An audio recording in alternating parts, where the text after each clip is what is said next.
talking about this CDF, equitable CDF, equal CDF. I think this issue has been mainstream. I think a lot of political parties are agreeable to the idea. Some are even promising equal CDF, for example, in Malacca. So, but the bigger picture is that the government signed the MOU with the PH and include this equal CDF, but only to the PH members who sign the MOU. So this is not good enough. In fact, Bersih has been working on institutionalize the CDF allocations by enacting some law. So this is also, I would say, a key achievement that we have done. And of course, the anti-hopping, if you follow Bersih work closely, you will know that we have done so much on anti-hopping. But then, of course, our idea is to have the recall mechanism, a recall law. That did not happen, but we do have anti-hopping mechanisms in place now. So in 2021, we actually advocate, and we have done so much in terms of advocating for this mechanism, and we see it in the MOU. You know, it was actually promised in the MOU, and as we know, in 2022, the amendments to the federal constitution was amended to deal with these issues. So I think that is also, I would say, a main milestone. 7 is the implementation of Undi 18 and automatic voter registrations. I think we don't have to say much.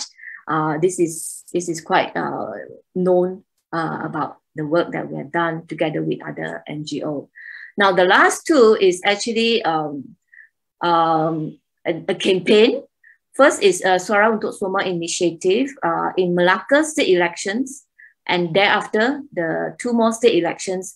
We have actually initiated this Suara Untuk Semua, where we work with 3 media house, which is Sinar Harian, Astro, AWANI, and Sinchu Daily, to give media space, equal media space for all candidates, regardless of their political parties or whether they are independent.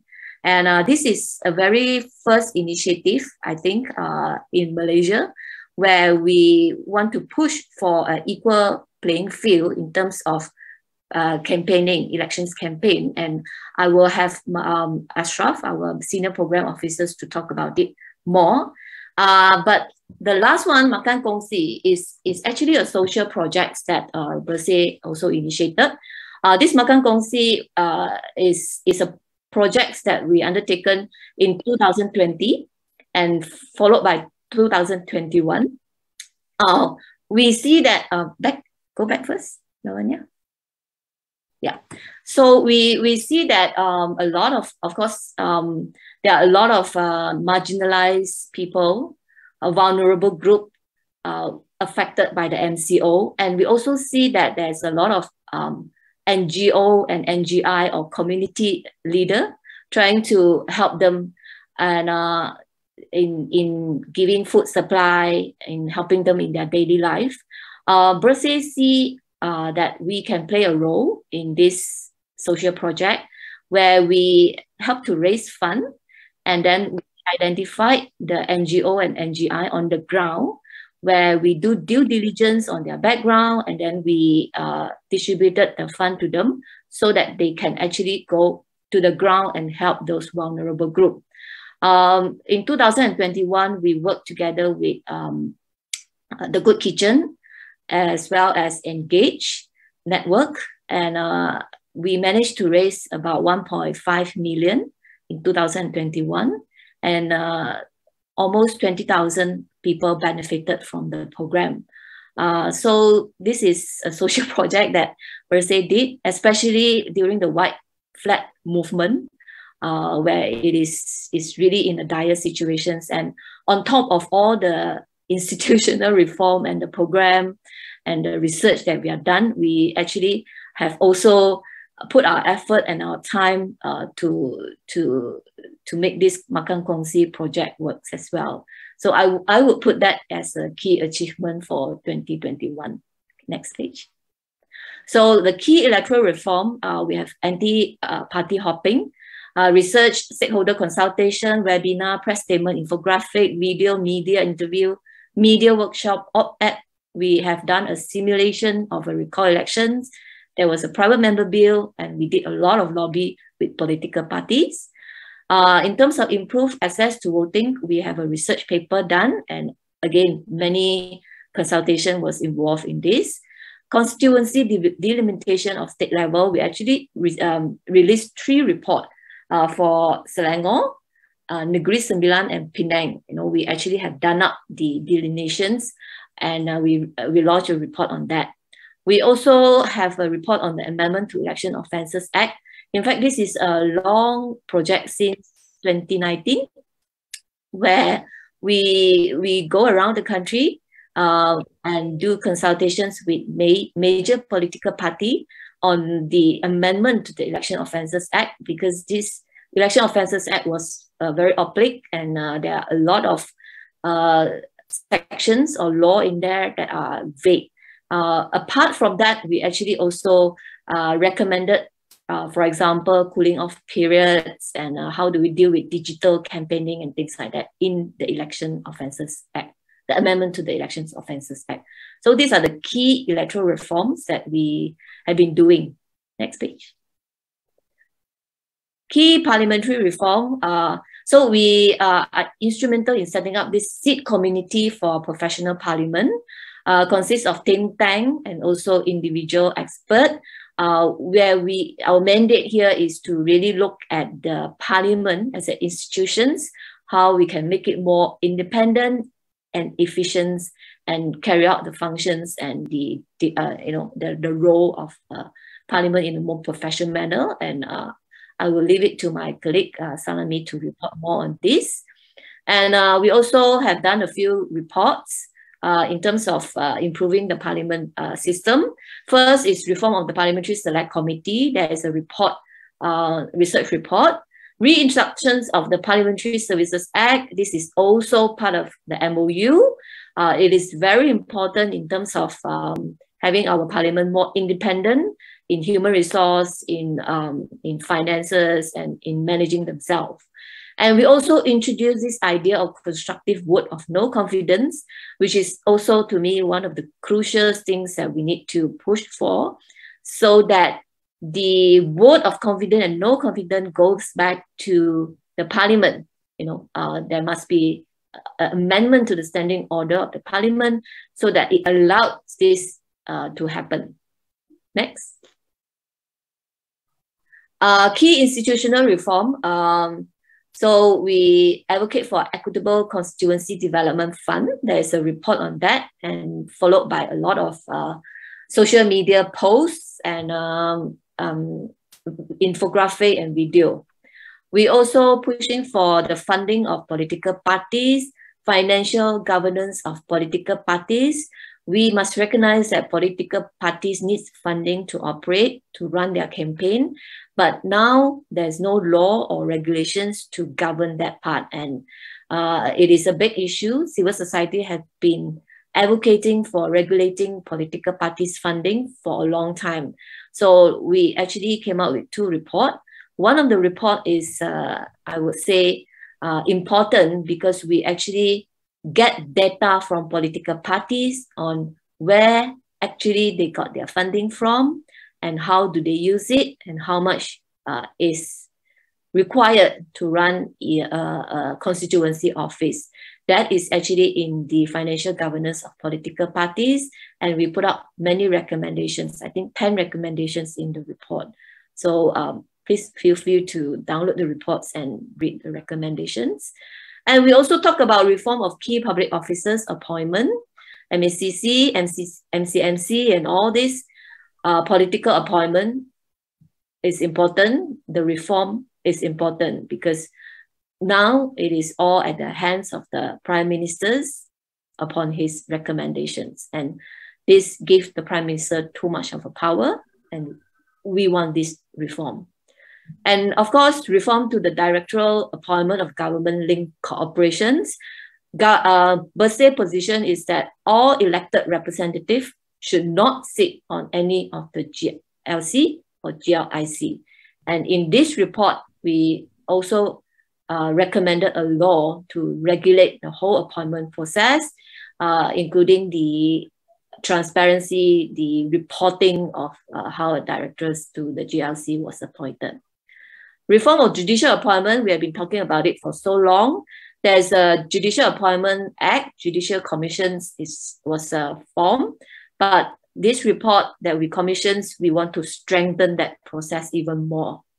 And last, reform of appointment of Attorney General and Public Prosecutor. You know, we have been talking about this for so long, and we are seeing some tractions now. The public is calling for it, political are calling for it, because a fusion of Attorney General and Public Prosecutor into one role can create misperceptions and even the abuse of the power of the Public Prosecutor. So we ask, the basic thing is to separate the role of these two institutions. Next. Next, Labani. Okay, so election monitoring, this is really part of Bersih work. We have Malacca State Election, Sarawak State Election in 2021, and we initiated the Suara Untuk Semua initiative. Yeah, so in the elections monitoring, during the whole process, it's not just Bersih that is monitoring. We actually recruit a lot of people, public, to be part of the monitoring team. And through that process, we try to empower them about what is elections, what is election offenses, how do you monitor, you know, things like that. Yeah. Next. So research and publications, in 2021, we have published 20 research papers. It's all listed in the report. We have like really numerous consultation with stakeholders. Every research we have conducted at least one or twice stakeholder consultations with stakeholder and political parties. And every research launch, we have a public forum. And we try as much as we can to do infographic and video for most of the report. Some of the social media reach, and on top of that, we have Wacana Bersih during the lockdown. You know, we are all online. So every 2 weeks, we have a topic called Wacana Bersih, and some of the video will reach more than 40,000 reach. And we also have improved tremendously in Facebook, Instagram. We started TikTok and also Twitter. Next.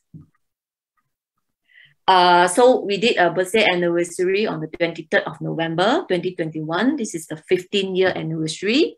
We dropped the 2.0 at the back. There's a historical reason to it. You can look at our annual report. And we adopted the new logo, as you can see from the right-hand corner. And we did a corporate video to sort of like rebrand Bersih. Next. Okay, so this is the last slide. Bersih Finance. In 2021, our income comes from public donation 13%, and a grant is 87%. And the expenses break down 37% on advocacy, 36% on staff costs, 17% on social project, which I mentioned just now, the Makan Kongsi, 8% on operational costs, and we spend 2% on Bersih anniversary and rebranding.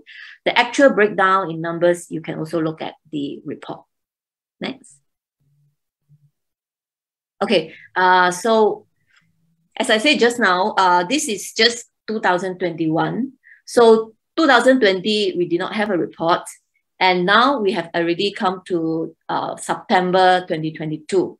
So we actually did infographics and a milestone to cover all these 32 months of the work that we have done, to give a more clearer pictures and the holistic pictures and the up-to-date pictures of what Bersih have been doing for the last 32 months. So next. Yeah, so released 19 reports on institutional reform. And then we were accredited as official election observer since 2018. We raised over 3.3 million for Makan Kongsi, and this is actually combining the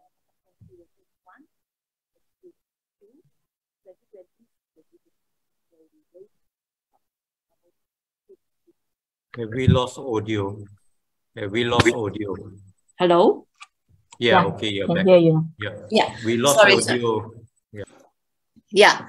So so in 2020, we also have Makan Kongsi 1, and 2021, we have Makan Kongsi 2. So overall, we have raised 3.3 million to help the most vulnerable community during the MCO.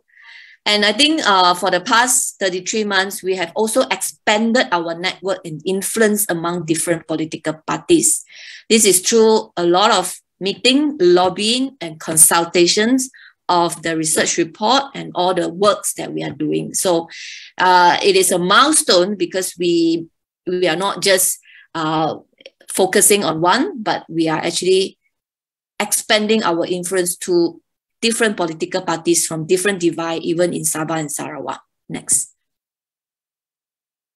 And we shape public opinion on various issues. I would say like the anti-hopping and the recall and the equitable constituency development funds, and now the public funding, the AGC, the fixed term, all this, we have put up statements, we have issued reports, and we have done all public campaigns to shape public opinion. And like just now I said, we mooted the idea of confidence and supply agreement, which turned into MOU. We initiated the Suara Untuk Semua campaign initiative to give fair media access during state election. We have this parliamentary reform to the Sikh community, which we have also engaged with many parties and parliamentarians to make parliament even more effective and efficient. Next. Okay, so the postal voting, as I said just now, for Malaysia living in Singapore, Brunei, Southern Thailand, Kalimantan, now they can vote by way of postal voting. We campaigned for the anti-hopping mechanism, which became a law in 28 July 2022, and it was like unanimously approved and passed in the parliament. This year, we actually conducted a nationwide roadshow on Ketuanan Pengundi. I think Thomas have introduced Ketuanan Pengundi idea to raise public awareness on voter supremacy. So we have gone to 7 cities in the whole countries to campaign, lobby, and raise public awareness. And lastly, this is also one of the big initiative by Bersih. We actually push for the formation of the Parliamentary Caucus on multi-party democracy, and Bersih act as a secretariat. Next. So in these 32 months, we compile what we have done, like what Thomas said earlier on in the opening. We compiled it in numbers to see how how far-reaching and what is the impact. So during these 32 months, we issue 165 press statements, unique press statements, not including the translation. We have 118 stakeholder engagement, including the EC, including the political party and civil society and civil servant, 118 stakeholder engagement. We have 29 report published, that includes the elections observation reports and other smaller reports. We have 103 public events organized. This include Wacana, webinar Wacana, conference, town hall, and we have 23 campaigns, including the online petitions. We have 80 social media output, that is infographic, video, and TikTok, and so on. And we have 75 interview.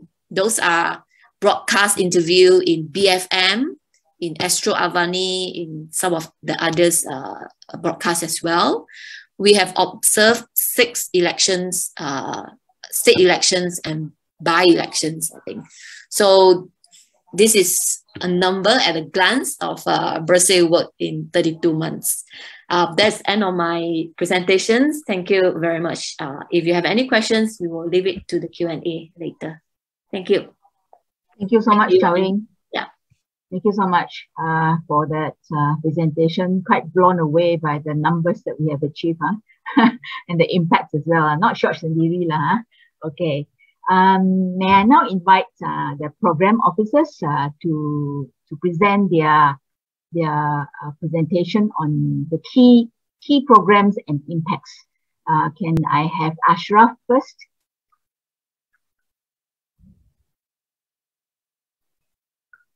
Okay, thank you, Anne. Okay. Lavanya, can you share the slides? Okay, so before I carry on with my presentation, I would like to express my gratitude to all Malaysian, especially the anak muda, the youth, for keep on believing in Bersih and supporting Bersih, and relentlessly fighting for better and democratic Malaysia. But for my presentation, I will proceed in Bahasa Malaysia. Maybe Anne can summarize at the end of my presentation.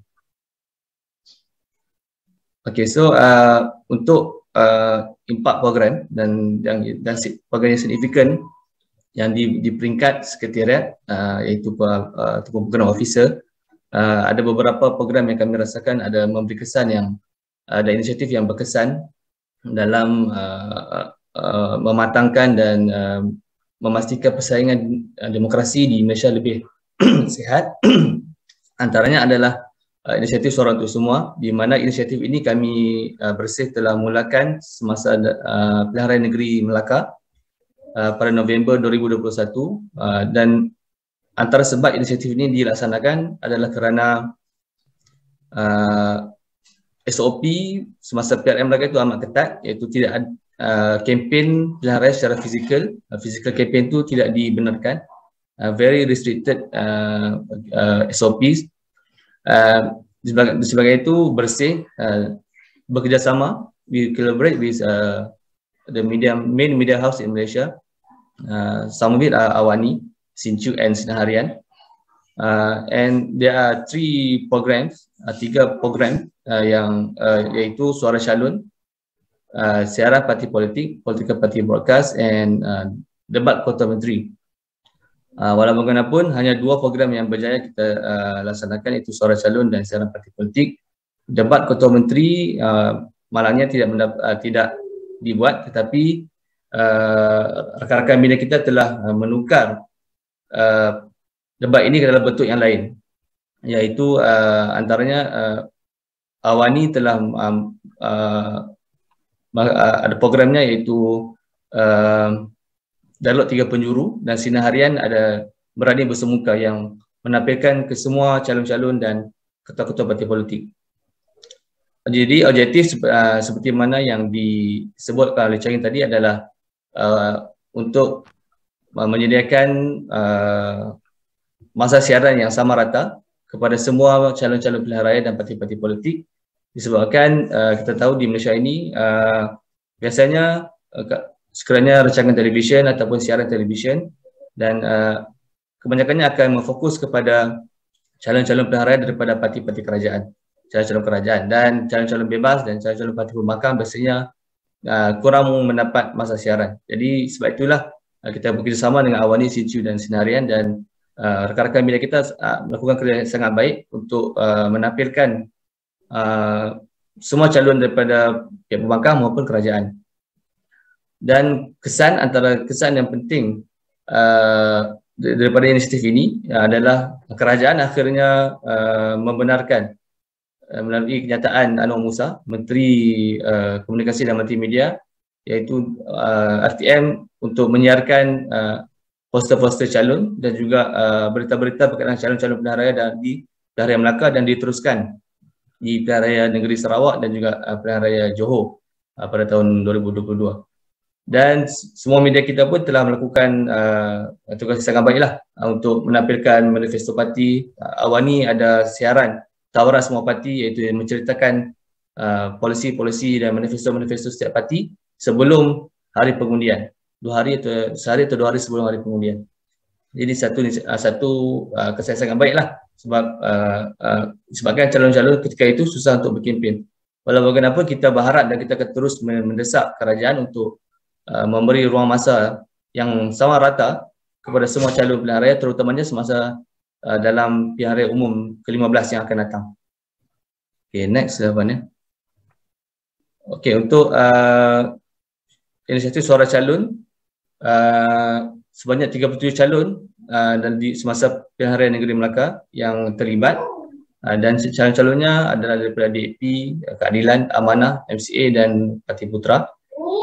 Untuk Pilihan Negeri Sarawak, 17 calon yang terlibat, iaitu DAP, calon daripada DAP, GPS, PBDSB, Keadilan, Amanah dan juga calon-calon bebas. Dan di Sarawak agak unik kerana hampir 78% DUN adalah kawasan yang kurang ataupun low connectivity lah, kurang rangkaian internet.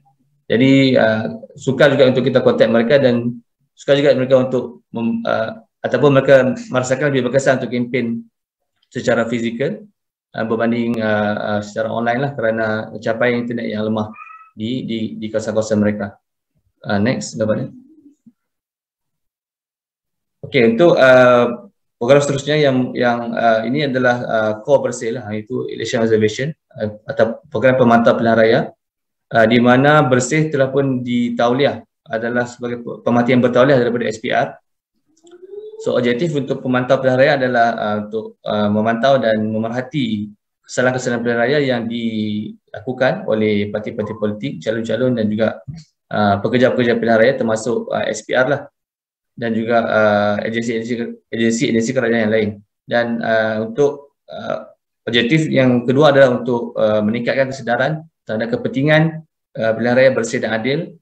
Sebab itulah kita merekrut pengundi-pengundi untuk menjadi kita punya mata dan telinga di on the ground lah, supaya mereka dapat memantau sendiri dan melihat sendiri sama ada calon-calon mereka atau parti-parti yang bertanding itu mematuhi atau tidak peraturan-peraturan dan juga kesalahan pilihan raya adalah seperti mana yang digariskan dalam Akta Kesalahan Pilihan Raya.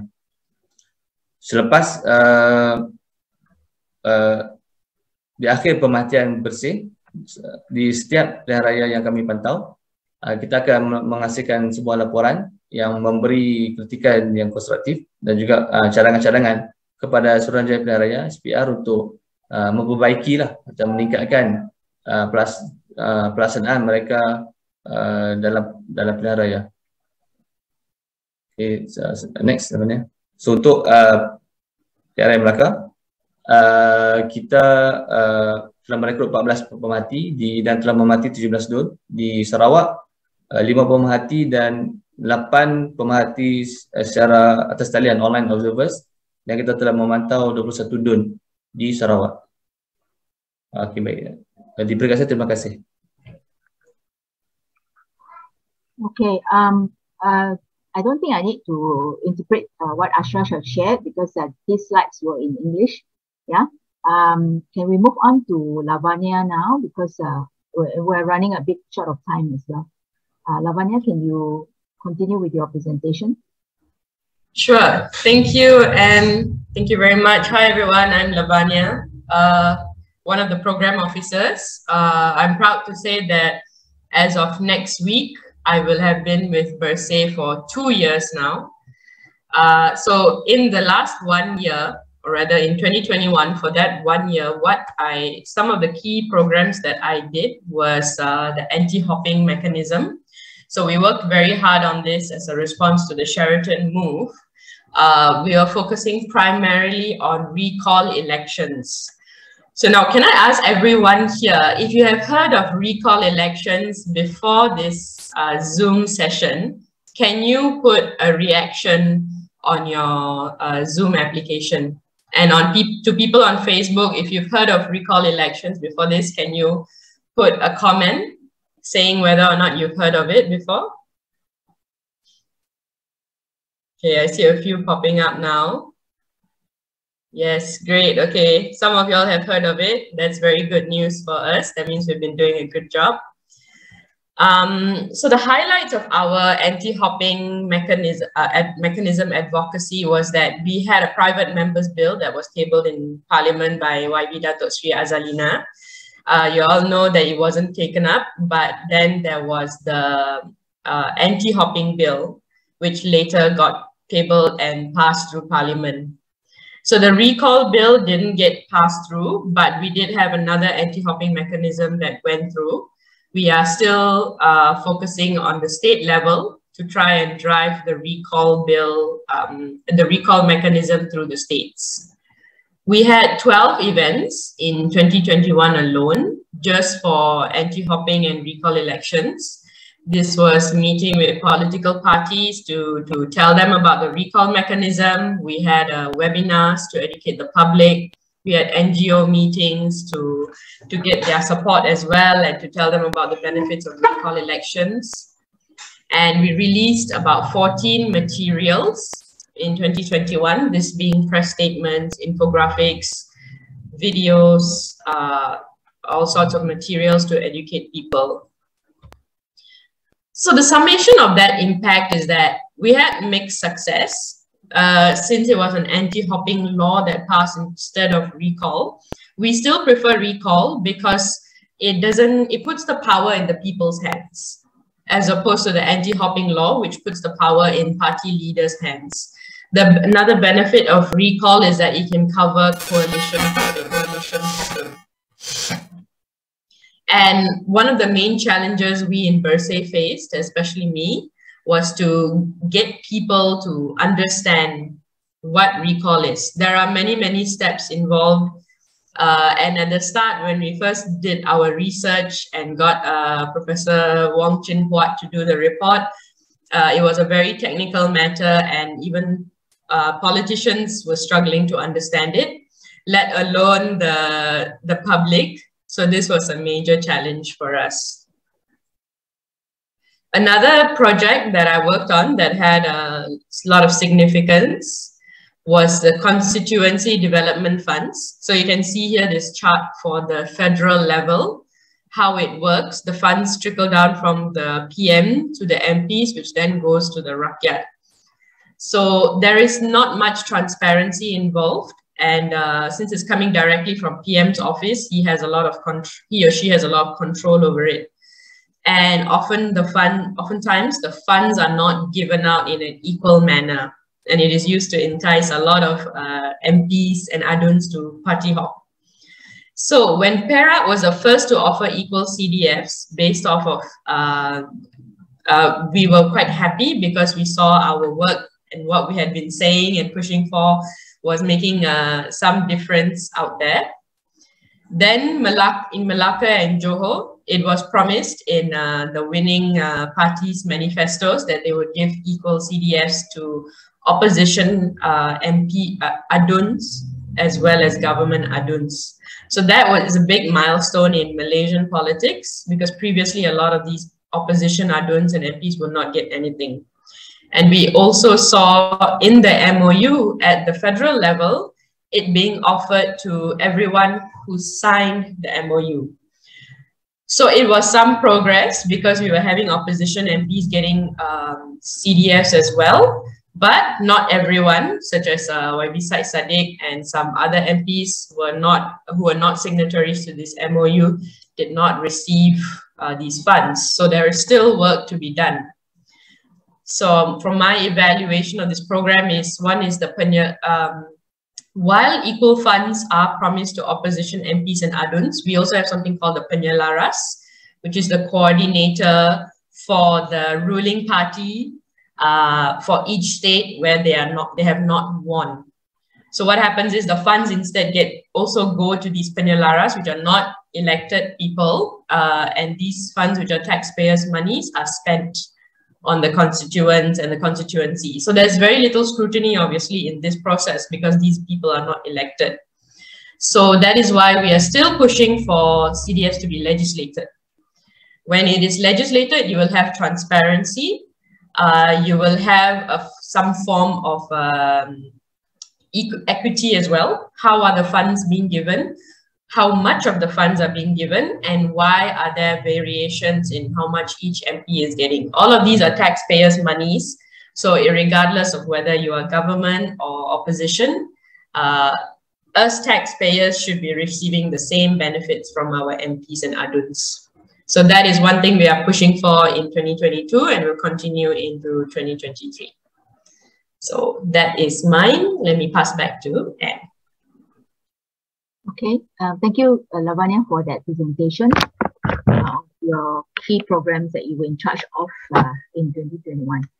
Next, we move to Salami, who is also our program officer, for his slides presentation. Hi, everyone. Thank you, Anne. So I will continue and please allow me in Bahasa Malaysia. Next, Lavanya.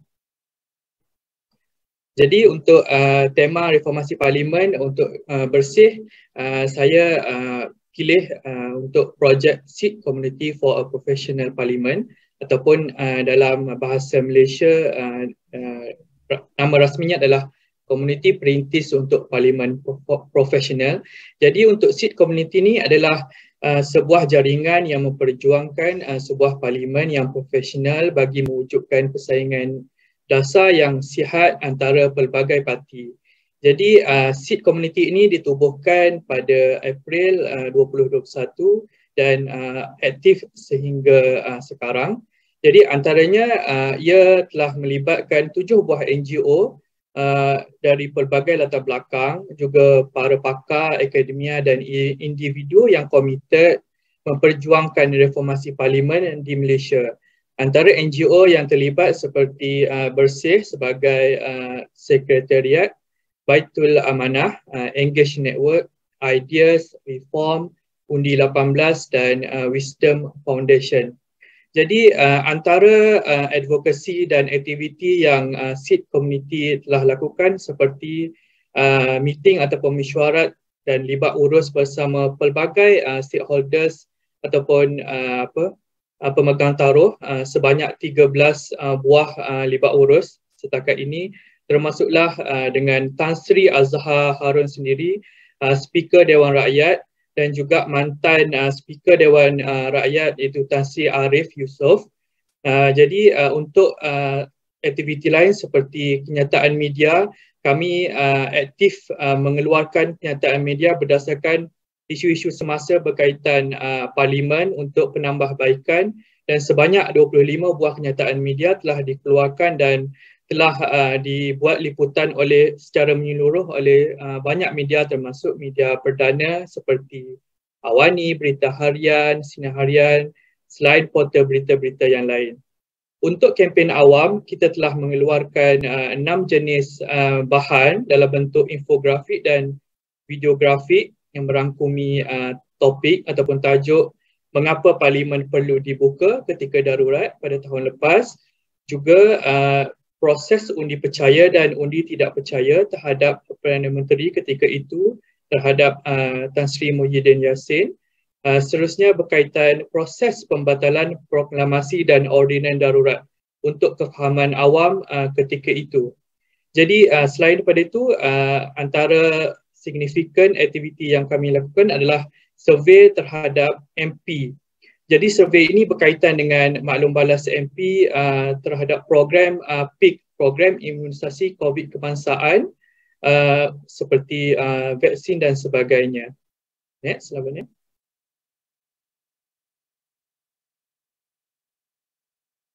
Jadi untuk fokus dan impact signifikan utama advokasi ataupun lobby Seed Committee adalah seperti pertama, pembukaan parlimen dan pembatalan ordinan darurat. Aktiviti ini telah merangsang debat kalangan rakyat, khususnya netizen yang aktif di media sosial. Media banyak pick up berkenaan sentimen rakyat, termasuk MP sendiri secara lebih baik melalui aktiviti yang dijalankan oleh Seed sendiri. Ia juga hasil lobby kepada MP untuk desak kerajaan tamatkan darurat dan benarkan parlimen ataupun PSSC bersidang seperti biasa. Akhirnya ia terbukti telah menyumbang kepada pembatalan ordinan darurat ketika itu. Juga kita lihat paling penting adalah parlimen dapat bersidang walaupun tempoh darurat belum berakhir melalui sidang khas parlimen ketika itu. Seterusnya yang kedua adalah survei kepada MP berkenaan program imunisasi COVID kebangsaan. Jadi tinjauan ini kita telah lakukan ketika darurat pada bulan Mei 2021 berkaitan maklum balas MP dan rakyat di kawasan ahli parlimen berkaitan program COVID ini. Jadi pada ketika itu kita memang hantar kepada semua MP, 220 orang MP dan kita telah menerima 58 orang MP daripada 10 buah parti telah berminat, termasuk menteri sendiri. Ketika itu tak tersilap saya 2 orang menteri telah berminat untuk melibatkan diri dalam soal selidik ini. Jadi survey ini telah menjadi medium alternatif untuk awam dan orang awam dan media sendiri untuk melaporkan apa sebenarnya hasrat dan MP disebabkan Parlimen tidak dapat bersidang ketika darurat tersebut. Seterusnya, yang ketiga adalah MOU.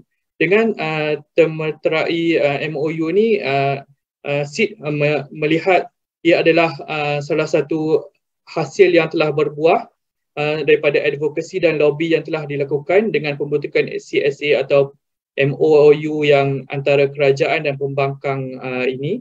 Jadi antara item penting yang berkaitan reformasi Parlimen dalam MOU yang telah ditetapkan sebelum ini adalah pertamanya mengembalikan kerajaan berjanji untuk mengembalikan semula Akta Perkhidmatan Parlimen ataupun PSA. Kedua, mereformasi jawatan kuasa pilihan khas Parlimen ataupun PSSC.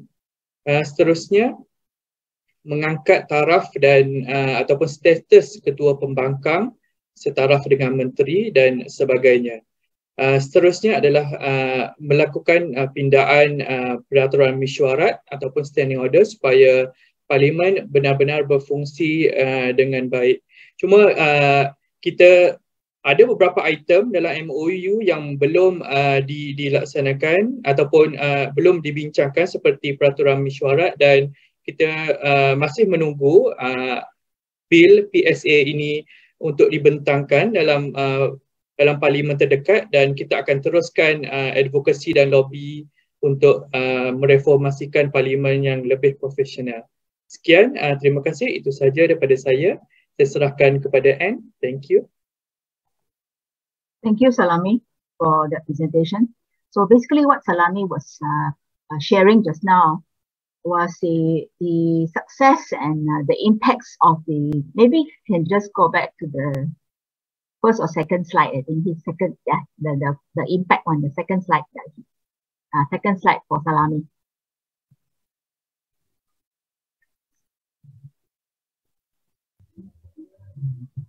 Yeah. Because of this initiative of forming that seat committee for a more professional parliament and the work that they have done, these are the impacts that that we have found. One is the opening of parliament, despite the fact that the emergency ordinance was still in place, and it was meant to actually, all of us know that the emergency ordinance was meant to stop any sittings and stop any elections. But at the end of the day, I think it was in July, was it, that the Parliament had its first sitting despite the ordinance was in place. The second was on a survey that they have done, or rather that this group has done. And the third one, more significantly, was that the things that they were advocating for and pushing for appears to be in the MOU that was signed. Yeah, so these are some of the items which is on the Parliamentary Services Act, promising to return or reinstall. Second one is on the PSSC, which is the Parliamentary Select Committees, on strengthening the Parliamentary Select Committees. The third one is the status of the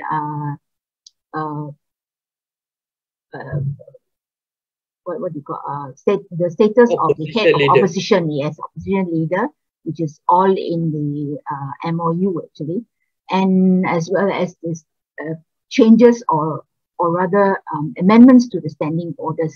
So these are some of the significant impacts that the formation of the Sikh community, thanks to all the academics and participating NGOs who have done very hard work, issuing current statements where necessary and where, throughout the year and the months that they have gone through. So yeah, thanks Salami for that presentation. So now we come to the Q&A section. Would anybody from the diplomatic officers or the media, do you have any questions on any part of this launching or any parts of the report which I believe you would have downloaded already? Does anyone have any questions? And then we'll direct them to whichever persons who can answer. You can unmute yourself and ask the question. Anyone? If not, then we can bring this session to a close. I don't see any hands or reactions. Yeah? Okay. If that's the case, Thomas, is it all right? We just close? No, there's a question. In the chat. Oh, okay.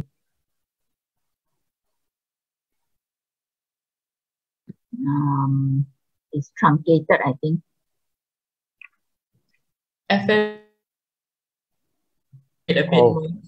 Of all the achievements which were carried out, which would you see as needing more work?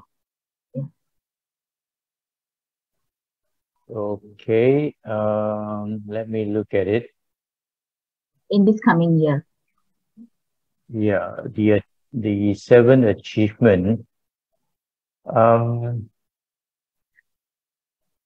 Of course, the state of emergency was already announced, and suspension of Parliament lifted, so that is done.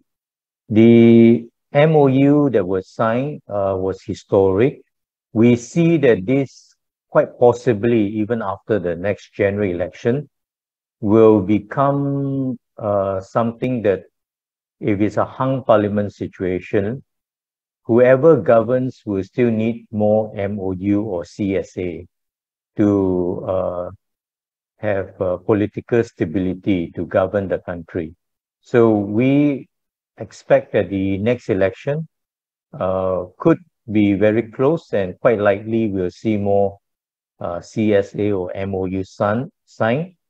Then the expansion of absentee voting to Malaysians overseas, that was now considered done.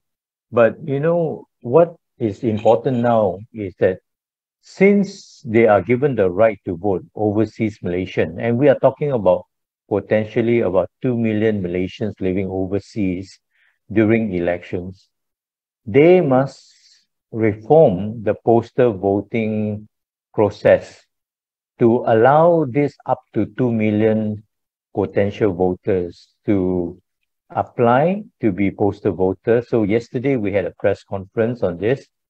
First of all, we call for the application to open immediately, since election could be imminent in the next couple of months or even next year. There's no reason for the Election Commission not to open for application right now. That's number one. Number two, after they have been approved as a postal voter, and if we give enough time for people to apply and enough publicity by the EC and the civil society and different media organization, we could see several 100,000 people applying to be postal voter.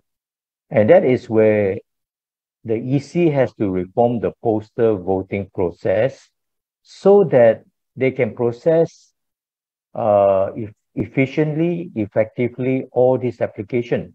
Otherwise, if they maintain their current process of manual printing out of envelopes, printing out of ballots after nomination day, they can do no more than 10,000 applications. So which would render this right given to overseas voter totally meaningless. So there must be reform happening right now for absentee voting to have any meaning. Equitable Constituency Development Fund, CDF, as mentioned earlier by Chow Ying, we are glad that it's now mainstream, this idea of equal CDF. But what we want to see is that it is legislated, it is institutionalized, either through a separate new law, a CDF bill or act, or part of the Parliamentary Service Act, where this allocation are dispensed through Parliament itself, not through the Prime Minister's office. So it cannot be something that is given out at the whim and fancy of the Prime Minister of the day. It has to be law. All elected representatives are elected by the voters, and they need to be accorded due dignity and respect by given equal or equitable CDF. Anti-hopping law, the amendment that was passed, we are happy that it's passed, but it is not a perfect law. There are still loopholes, and our advocacy continue to plug those loopholes. For example, MPs who are sacked don't have to lose their seat, and parties that leave the coalition also would not be punished. They will keep their seat. So we are hoping that this grounds will be plugged, this loophole will be plugged through recall election. And I think the law minister did indicate that that will be phase 2 of the reform to tighten this law. And we are continuing to push and engage with the law minister and the parties on this, even after the next general election. Implementation of Undi 18 and automatic voter registration, I say that would be a done deal, is already completed. So among all this, these are the, I think, the status.